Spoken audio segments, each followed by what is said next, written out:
Hello and welcome back to the Spinal Hygiene training course. Of course, I'm Dr. Tabor Smith, and in the last session we talked about this concept of preventing spinal degeneration, or at least lowering risk factors, and is it possible? And through deductive reasoning, we decided yes, there are some things we could implement that could lower our risk factors and lower the chances of the cause of spinal degeneration being present, right? And so in this class and the next class, we're going to talk about some very specific exercises and some reasons why we would recommend these specific daily home spinal care exercises. I want to introduce to you the Spinal Hygiene, the home spinal care kit. These kits are used by a lot of different offices around the world, really. We ship them out to, and I want to take you through some of the exercises that are in these kits. Now, of course, we'll make these kits available to you whenever you need them, but they're really cool, and if you want more information on that, just go to spinalhygienemovement.com and or spinalhygienemovement/products. Now, there are two exercises that I'm going to recommend we teach our patients to do. Their core exercises. There are actually 4 total exercises, but I want to start with just 2. Because we want to look to taking an example from dentistry. What they did was they picked 2 daily exercises, brushing and flossing. And they really got in this rhythm of teaching people to do it in the morning and teaching people to do it in the evening. Now, once this got into their daily routines and their habits, then it stuck and it took off. And so that's what we want to try to do with spinal hygiene, is really get someone doing something in the morning, get someone doing something in the evening. Now, because of the devastating postural distortions we're having in today's society, I'm going to recommend a couple more exercises that are added. But the 2 core exercises we want to do are 1 in the morning, 1 in the evening, and they have to be very easy exercises. Now, I always tell my doctors that, look, you could do a lot of different exercises that would be beneficial to the spine. I mean, you could go for a jog, that would benefit your spine. You could do push-up or a plank, that would benefit your spine. I mean, there are just thousands of exercises that would benefit your spine. But what we want to do are some very, very specific, very, very simple, and very quick exercises, because we don't want them spending hours on spinal hygiene. Can you imagine if in dentistry, can you imagine if brushing your teeth took an hour? And if everybody that brushed their teeth in the morning had to wake up an hour early to brush their teeth, and if everybody, before they could go to bed at night, they had to brush their teeth for an hour, it would have never caught on. See what I'm saying? People wouldn't do it. So I want to give you some very simple, quick, but elegant spinal hygiene exercises that you can teach your patients that will get them in the habit of doing it, that just take a few minutes and are already in the process of what they already do every day, okay? So the first one, we're going to talk about the range of motion stretch. Now, we want to do that in the morning, and if you have your spinal hygiene kits, you'll see that there's a packet with the book, with the TheraBand, and then an exercise sheet that explains everything that they do. And one of the exercises that it explains there is the range of motion stretch that we want them doing on a daily basis every morning when they get up. So we talk about the properties of a disc, okay? Inside of your discs, you have a gel material. And that gel material, it can go from a viscous or fluid state to a less viscous or a more solid state, right? And so it does that based on its movement. And movement could, once we exercise, if you do a yoga class and you stretch, you feel so loose afterwards because all that movement loosens up the gel material in your disc. Now you feel relaxed. Vice versa, if you go on a long car ride and you sit in a car for 4 or 5 hours and then you get out, you feel so stiff. Because and it even happens in synovial fluid a little bit, but especially in the discs, in the gel material in the disc, is they harden once we are in one position for a long period of time. So most people are more stiff in the morning when they wake up. Why? Because they've been in one position for 6, 8 hours, right? So that's why a range of motion stretch would be really good to implement in the morning, because it not only helps us take our spine through its full range of motion, it helps us kind of warm up the discs for our day as well. So what is a range of motion stretch? Well, we always tell our patients that we want them to take their spine through its full range of motion in 3 planes. The spine moves in 3 planes, and we want them to take it through that full range of motion and hold it for 10 seconds at the end of each plane. All right, so the range of motion exercises, we want to teach our patients that the spine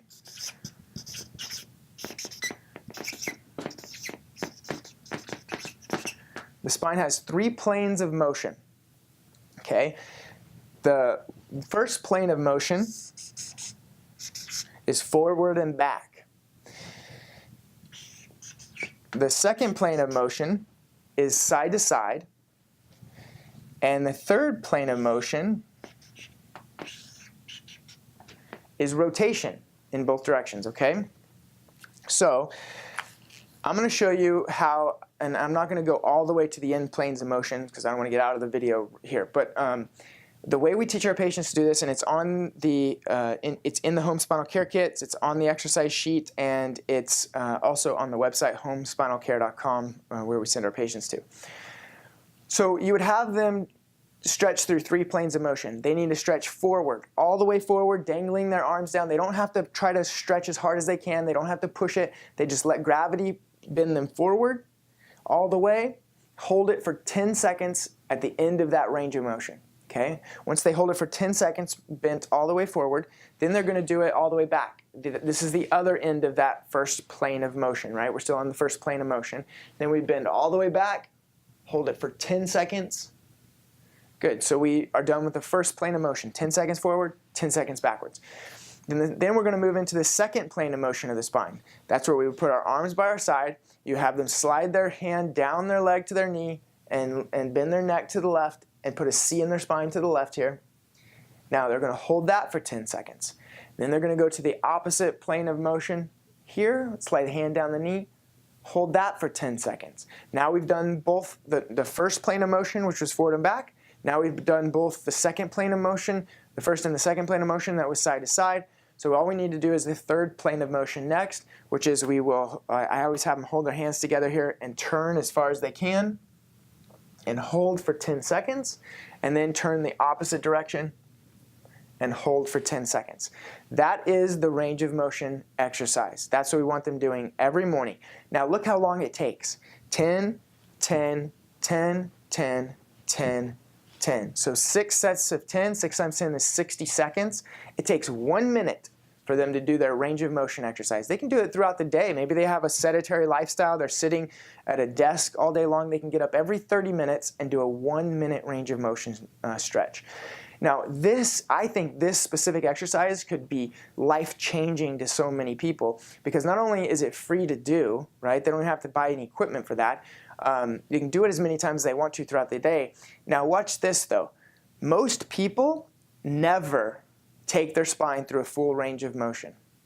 Imagine people who have been sedentary, they don't exercise, they've been sitting at a desk for years. They haven't taken their spine to the full end plane or end range of motion in years.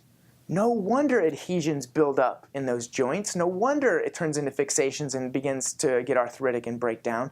They're not keeping a good range of motion in their spine. All right, so that's the first exercise we were going to recommend in the morning. Now the second exercise we recommend at night is called spinal molding.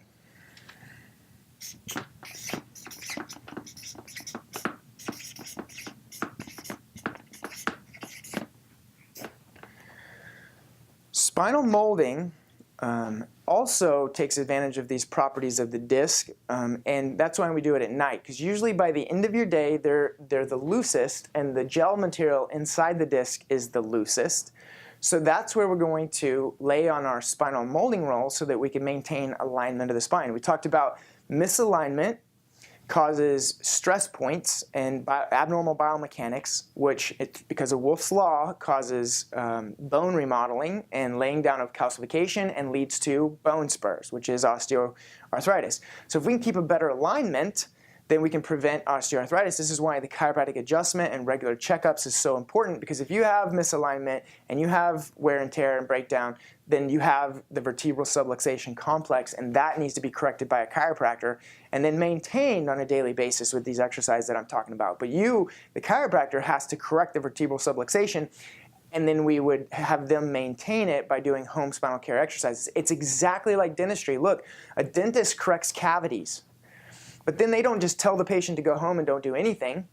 No, they correct the cavity and they send them home with a toothbrush and with floss and tell them brush your teeth and floss on a daily basis to help prevent cavities. Doesn't mean you're going to absolutely prevent them, because you probably will get a cavity again. Even if you brush and you floss, you come back, the dentist corrects the cavity and sends you home with more toothbrush and more floss. That's what we need to be doing in chiropractic. Now, I understand that the analogy is not perfect, that people need to come in more frequently with chiropractic. One of the reasons is because these adhesions can set in if we have misalignment and if we have abnormal biomechanics. But that's the only difference in this analogy, is we need to check our patients more often.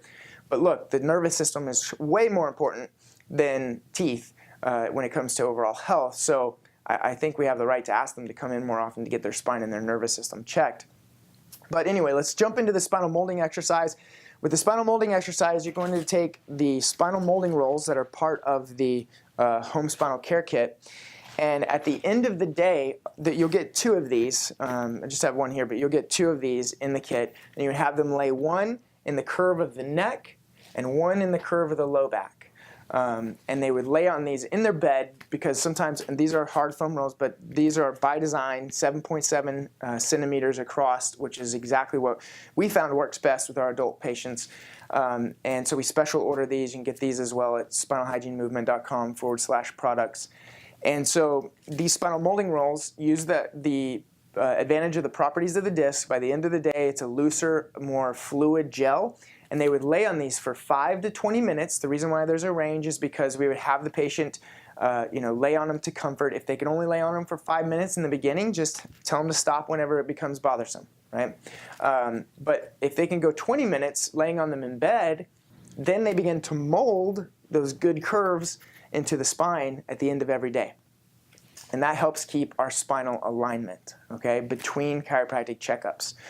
So spinal range of motion in the morning, spinal molding in the evening is a great spinal hygiene regimen to get your patients on, and they can teach that to their family members, they can teach that to their kids, and people can begin to make these words spinal hygiene a household term, and they can continue to do this from the next generation after generation, and the awareness of spinal health continues to build, and chiropractic is the educators of spinal hygiene, so the chiropractic profession continues to build. And that means that you and your office continue to grow, and we begin to reach more and more people. So on the next episode, we're going to talk about the other 2 postural exercises that we can give people to do kind of in the middle of their day if they want to. These are the main core exercises I'm recommending to give everyone in the morning and in the evening. So I'll talk to you on the next session.